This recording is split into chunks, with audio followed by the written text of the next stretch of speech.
Hello, magandang araw. Ayan, magluluto ako ngayon ng special kong paboritong seafoods.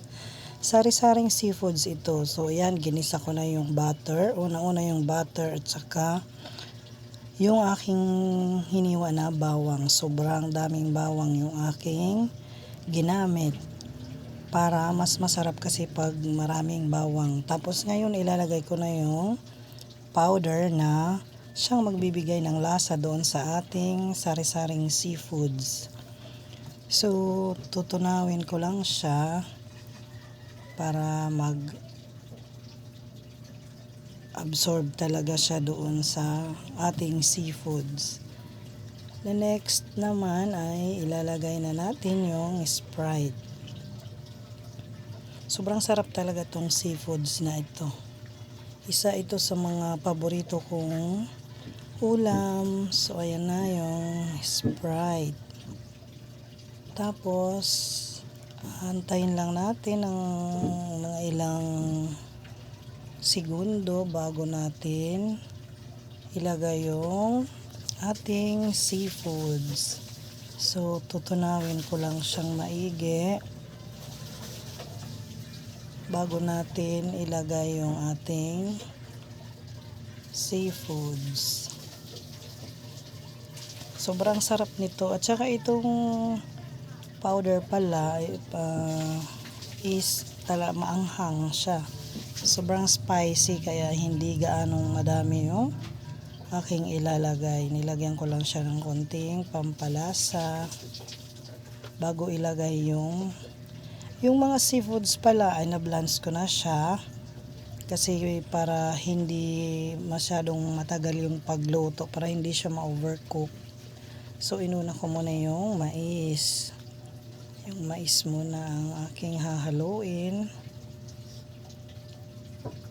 Tapos, sunod-sunod ko na yung paglagay ng mga, kasi luto na rin yan na.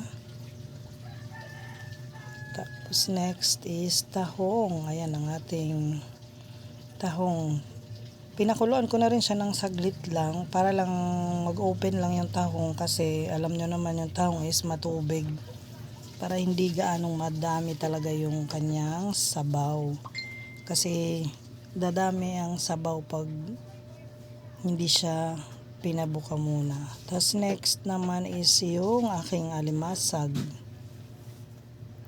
Yun, halu-haluin lang para kumapit yung sauce sa mga seafoods. Kasi sobrang sarap yan pag kakapit talaga siya. Yung lasa niya talaga is nandoon talaga sa loob ng seafoods. Hindi mo na kailangan gumamit ng sausawan. Ay, nako. So, yan. The next nating ilalagay is yung ating hipon. Lalagay natin yung hipon. Yan, haluin lang uli natin. Marami ang hipon at saka ang lalaki ng hipon. Tapos dinamihan ko na talaga yung tahong pangmukbang talaga, sobrang dami. So, bali yung tahong is 2 kilo. Tapos kalahating kilo yung aking hipon.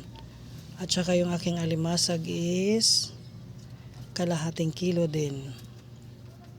So yan, halu-haluin lang natin hanggang sa kumapit lang yung lasa ng sauce sa ating seafoods. At maya-maya lang ay ready to serve. Ready to mukbang na yan. Pakuluin ko lang siya.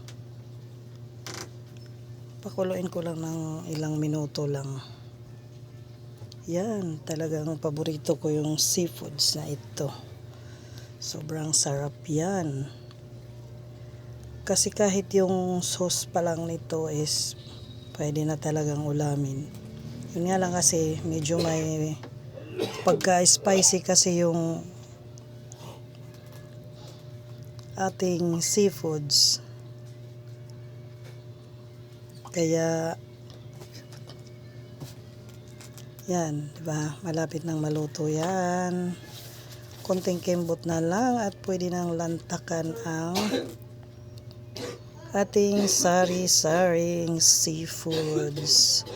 Sobrang sarap yan.